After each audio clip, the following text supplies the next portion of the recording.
వేదికలు అలంకరించిన పెద్దలందరికీ నమస్కారం. ప్రత్యేకించి మా రవిబాబు సార్జీ మేడం గారికి ప్రత్యేక కృతజ్ఞతలు. అన్ఎక్స్పెక్టెడ్ గెస్ట్ అన్నమాట ఈ కార్యక్రమానికి. సారు 2 నిమిషాలు మాట్లాడమన్నారు. క్షమించండి, కొంచెం ఎక్కువసేపు, మరీ ఎక్కువ కాదు. ఎందుకంటే బేసిక్గా నేను ఇంజనీరింగ్ కాలేజ్ లెక్చరర్ని.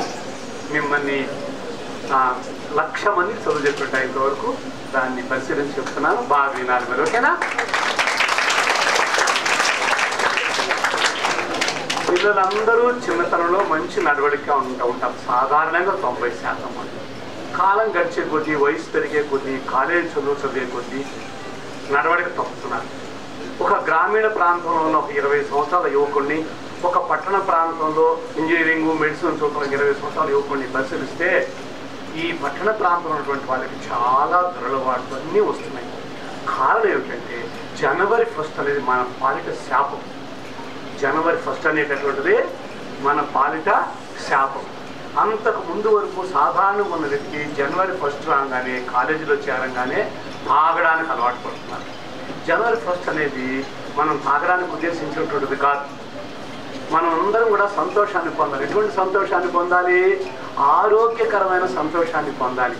అంతేకాని ఇలా తాగడం ద్వారా, మనం తాగి ఎగరడం ద్వారా మనం సంతోషాన్ని పొందాలి. ఆ తర్వాత కాలేజీలకు వచ్చిన తర్వాత, పెద్ద పెద్ద ఇంజనీరింగ్ కాలేజీ వాటికి వచ్చిన తర్వాత అందరూ కూడా ఎక్స్ట్రా సంతోషాల కోసం రకరకాల మాదక ప్రోగ్రామ్ అది అనమాట, అదంతా తీసుకుంటున్నారు. అది చాలా ప్రమాదం.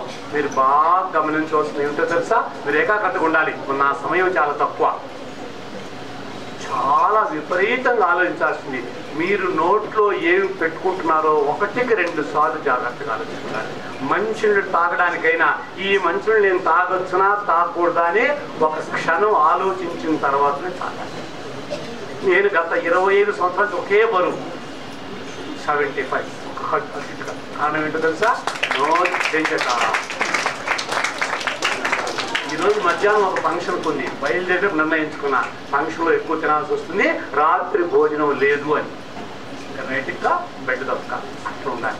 మరి సారు చెప్పారు చాక్లెట్స్ కానీ, తర్వాత మాదక ద్రవ్యాలు గంజాయి లాంటి చాక్లెట్స్లో పిల్లలకి, ముఖ్యంగా పెద్ద పెద్ద స్కూల్స్ చదివే వాళ్ళకి విరిగా లభ్యమవుతున్నాయి. అలాంటి వాటి జోలికి వెళ్ళవద్దు. మనందరూ ఎటువంటి సంతోషాన్ని పొందాలి? ఆరోగ్యకరమైన సంతోషాన్ని పొందాలి, కానీ అనారోగ్యకరమైన సంతోషాన్ని పొందకూడదు. చిన్న ఎగ్జాంపుల్ చెప్తాను.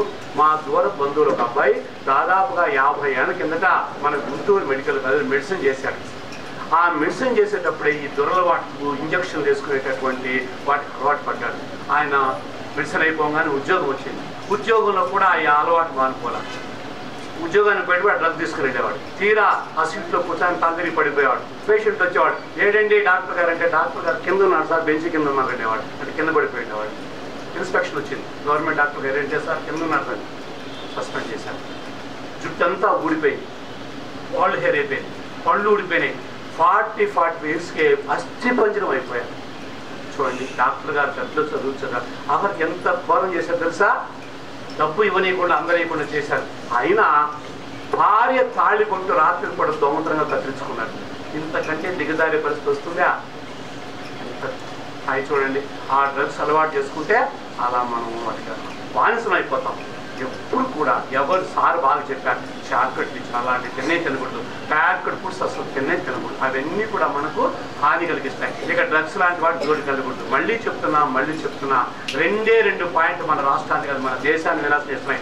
1 జనవరి 1, 2 ఎన్నికలు. ప్రతిసారి ఎన్నికలు వచ్చినప్పుడు వేల లీటర్లు, లక్షల లీటర్లు సారాయి అందరికి పోసి లేని వాళ్ళు కూడా తాపిస్తున్నారు వాళ్ళ ఎన్నికల కోసం. ఈ 2 విషయాలు మనం జాగ్రత్తగా ఉండాలి. 3వది బర్త్డే పార్టీలు. ఇంజనీరింగ్ కాలేజీలో ఒక ఇంజనీరింగ్ కాలేజ్, ఇంజనీరింగ్ చూస్తున్నాను కదా, పెద్ద అవుట్లు పిలుస్తున్నారు. ఏమిటాయంటే పలానా అబ్బాయి బర్త్డే పార్టీ. ఏమిటంటే రాత్రికి ఒక 150 మందికి పెద్ద హోటల్లో మన ఊర్లో పెద్ద పార్టీ. ఆ పార్టీ ఏమిటి?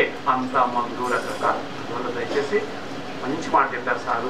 మన జీవితంలో మన ఆశయాలు నెరవేర్చుకోవాలంటే, మనం పెద్దవాళ్ళం కావాలంటే తప్పకుండా మనం ఏం నిర్వహించుకోవాలి? మన ఆరోగ్యాన్ని మనం జాగ్రత్తగా కాపాడుకోవాలి. ఆరోగ్యాన్ని కాపాడుకోవాలంటే ఇవన్నీ మనం అనుకోవాలి. ఓకేనా? మీ అందరూ భగవంతుడి అనుగ్రహంతో గొప్ప స్థాయికి రావాలని, మరి మన సమాజానికి సేవ చేయాలని కోరుకుంటున్నాను. మళ్ళీ చెప్తున్నా, జనవరి 1 జూన్కి వెళ్ళవద్దు.